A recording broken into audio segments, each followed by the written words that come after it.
Здравейте! Въпрос. Защо да инвестирате в ето този дневен крем за лице, при положение, че може да се закупите и някои доста по-евтини продукти на пазара? Макар че моето мнение е, че много често включват този продукт в промоционални пакети с други продукти от серията Nutricential и много често също правят намаления като цяло на различни продукти, така че ако набарате точния момент, може да си го купите на много прилично добра цена. Но защо този, а не примерно ето този, който е с 50 плюс фактор? Или пък ето този, който е с 15? Хора, тук не става въпрос само за слънчезащитен фактор.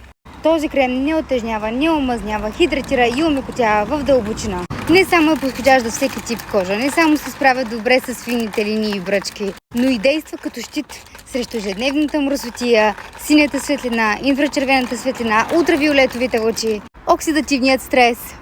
Не разбирам много от биоботаника, но със сигурност знам, че не можеш да отидеш в еднолевката, да видиш на опаковката да пише лайка, алоe вера или коприва и да си кажеш, нали, това ще ми свърши работа. Много е важно дали продуктите са съвместими, дали се самоизключват едни други или се самоактивират по този начин, когато са в комбинация с други съставки. Затова и този биоадаптивен бленд комплекс е толкова важен, който се съдържа в продуктите, които ние предлагаме. И друго, моята логична мисъл ме навежда на мисълта, че колкото по-евтин е един продукт, то толкова по-малко пари са вложени в инвестиция за разработка на формула.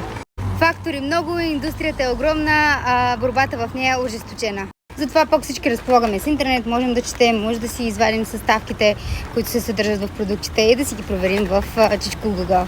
И колкото нищо да не разбираме, с преводачката пак все нещо ще разберем.